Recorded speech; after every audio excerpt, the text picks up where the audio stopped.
Welcome everyone to our first ever Kasama Living Room Cultural Night. Today is a very special cultural night because we are holding it in commemoration of the second anniversary of Super Typhoon Haiyan, which made landfall in the Philippines on November 8th, 2013. This was the most devastating typhoon to make landfall and also one of the most destructive typhoons to hit the Philippines. Over 10,000 lives were lost that day. Thousands of families have been displaced. And although 2 years have passed since the typhoon made landfall, a lot of the survivors are still struggling to even build up their lives again and even find a source of livelihood or work. Without further ado, we would like to introduce our first performer of the evening, Richard Arcelo, our very own Anakbayan Seattle's educational director.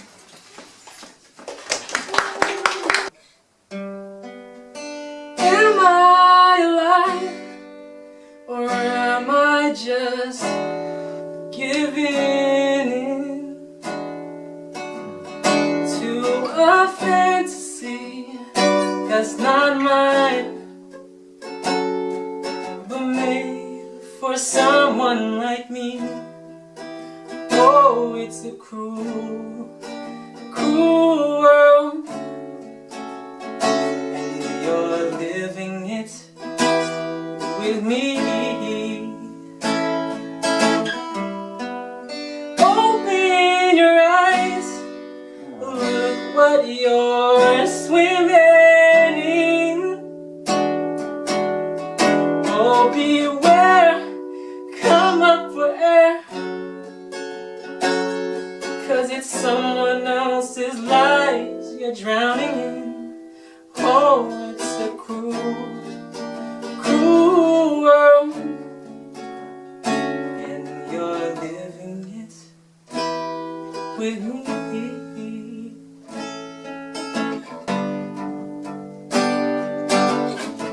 Medley?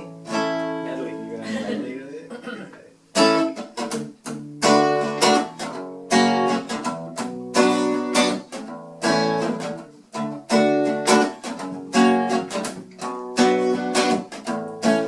Must I be content with the world that sits before my eyes? Must I cry, spill milk I try not to let these opportunities pass by? Why, oh, I can't seem to make these wings fly, but no, I ain't no angel, oh, I ain't no savior, but I gotta change the world.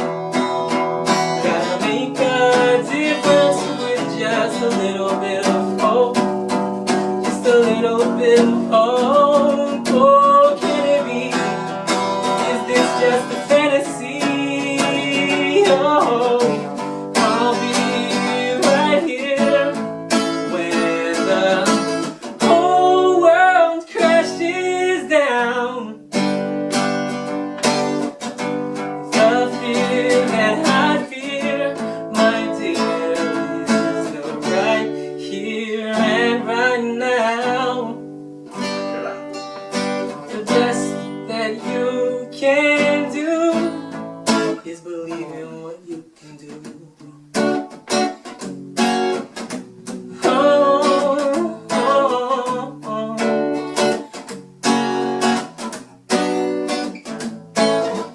They say it'll be okay, but I don't know if I can sit here and stay the same and move with the change. Things ain't coming my way. Cards dealt, but a 4-5 spades. Who is to blame? Turned a new leaf and I prayed for change. Thought I flipped the script, but it stayed the same. Thought I knew who I was, but forgot my name. Wasting my days listening to fools saying ain't life great, asking me to play, wishing I could stay, but today I'm trying to stay at my ways. They steady trying to find my way, lost in translation, but I'll be okay. Try to change the world with 3 words the other day, but forgot what I was gonna say. Oh, I ain't no angel, oh, I ain't no savior. bigger, but I gotta change the world. Gotta make a difference with just a little bit of hope. Just a little bit of hope. Oh, can it be? Is this just a fantasy?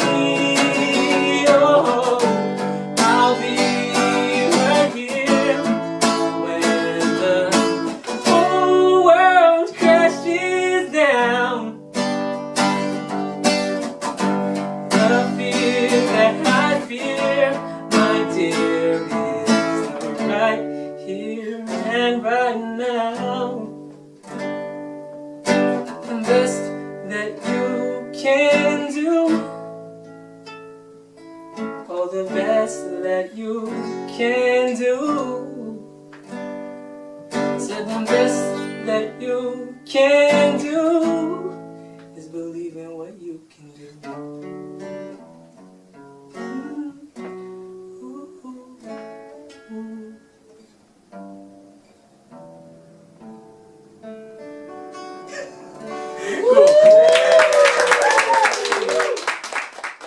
We want to invite people who had the opportunity to go to the Philippines and provide genuine relief and rehabilitation to those affected by Super Typhoon Haiyan. In November 2013, about 2 weeks after Haiyan hit, I went with a caravan from NAFCON, the National Alliance for Filipino Concerns. We packaged and brought thousands of packs of rice, of dried fish, of basic goods that included food, special packs for women that included baby formula and sanitary napkins and other critical items that people need to survive, right? It was pretty incredible destruction. I've never seen anything like it before, for sure. The islands, Leyte and Samar, were without power for months, actually. Like, the sun sets and like that's it, you know? It's a very surreal atmosphere. We delivered the goods in and distributed them in a waterfront area, and there were bodies wrapped in Red Cross body bags there.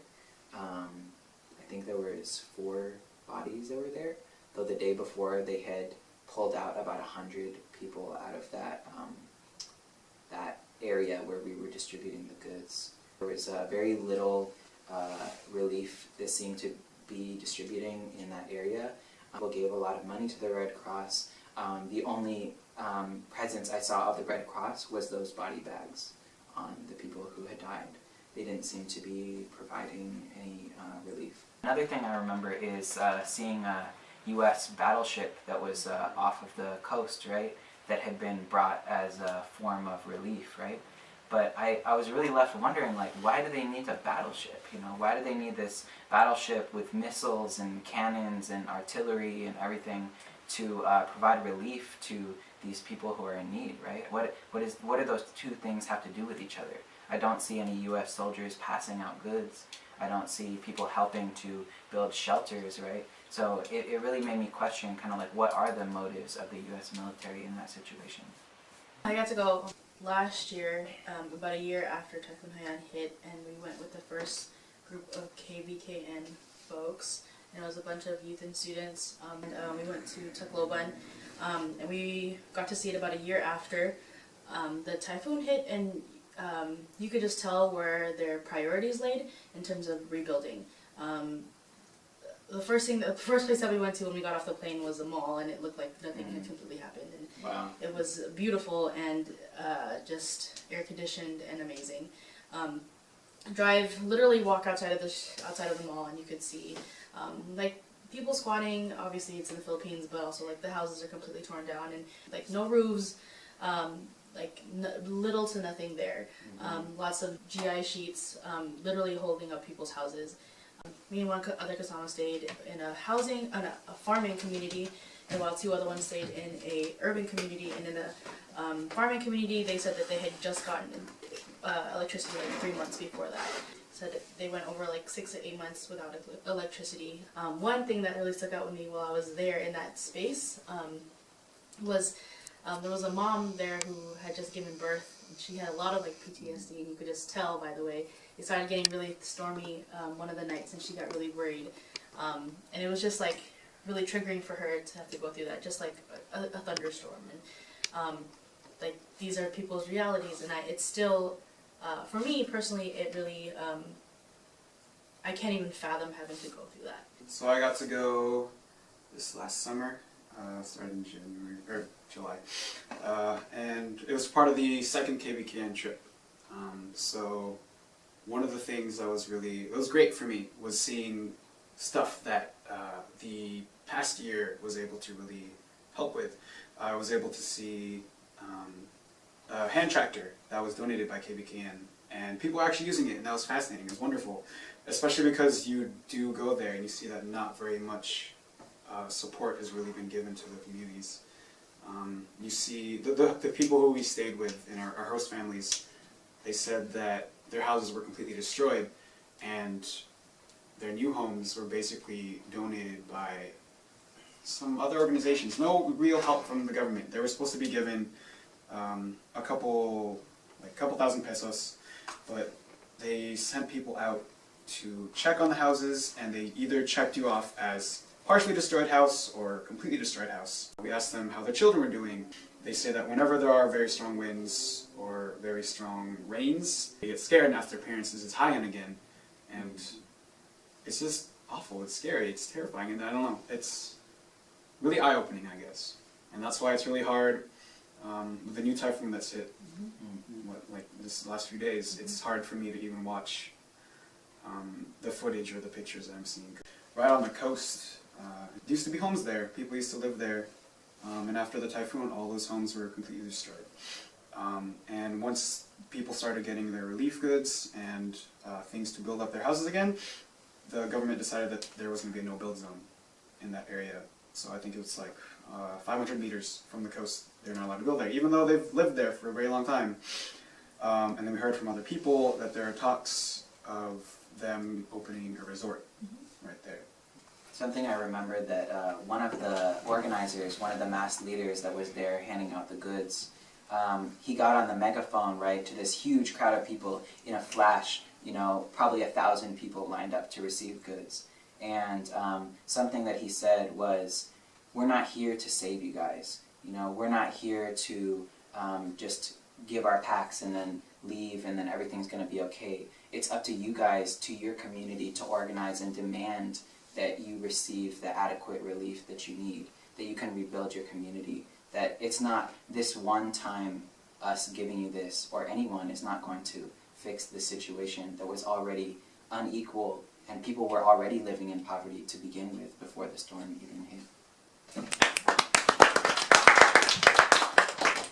Lola said, "There's no sadness in America. Don't cry." Tears in their eyes as they hug goodbye. Dad asked himself why he's leaving this time, when he knew it was his last chance to see her alive. Mom says, "It's not easy in America. It's lonely."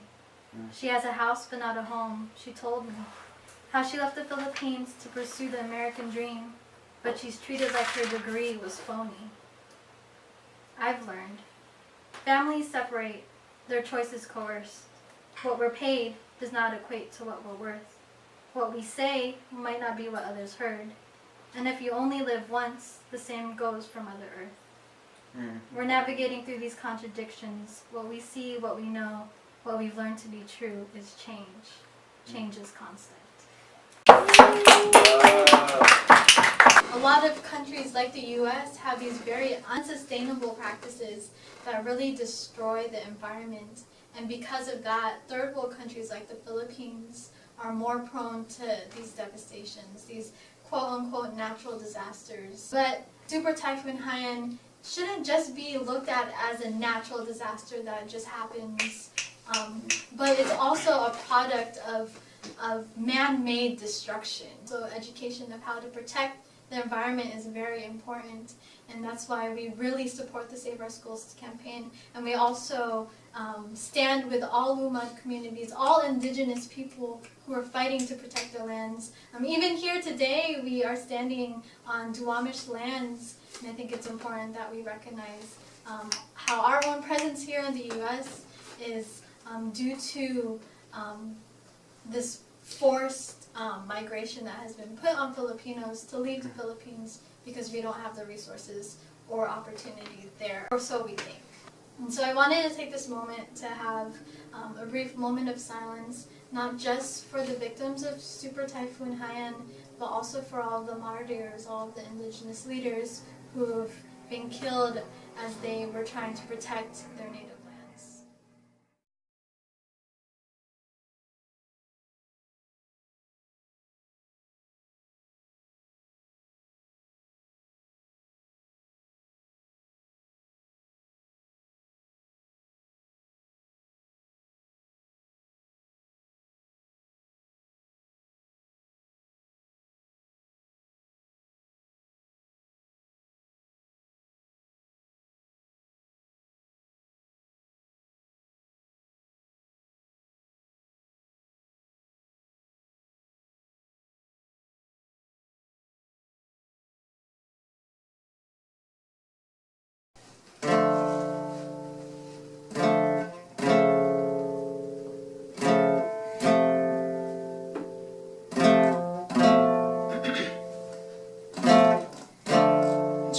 Hard to find my roots. They must be shoved between the dreams that I've had and the sleep that I lose. Oh, the sleep that I lose. I'm trying hard to find my roots. They must be shoved between the dreams that I've had and the sleep that I lose. Oh, the sleep that I lose.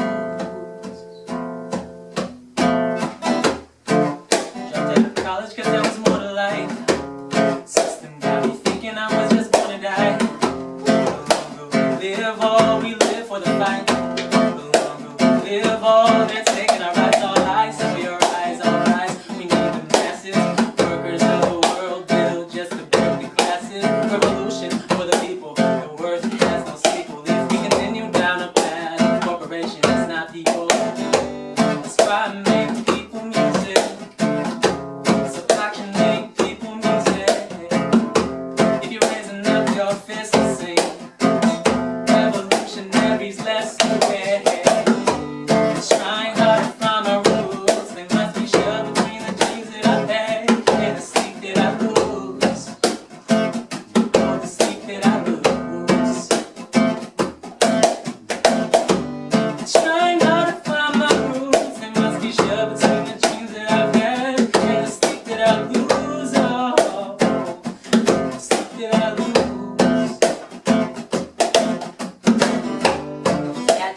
Eastern with Kasama, with a sign painted on the walls right beside us.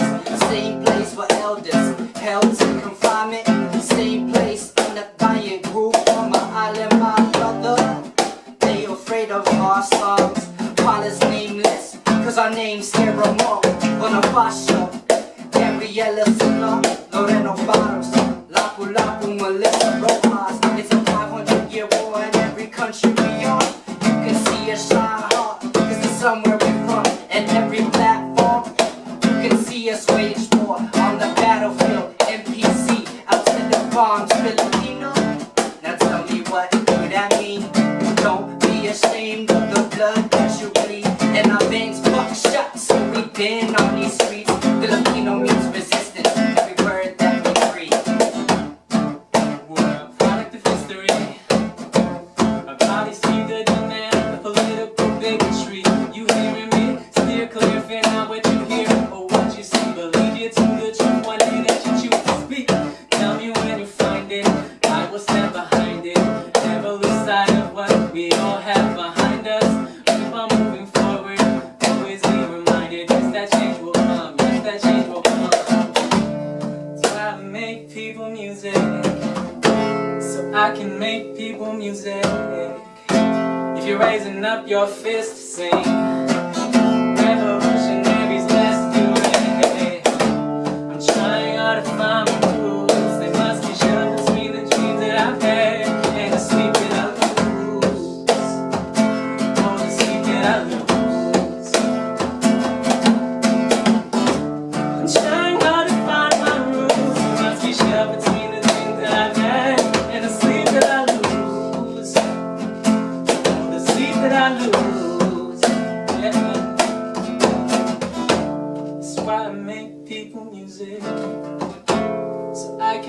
people music.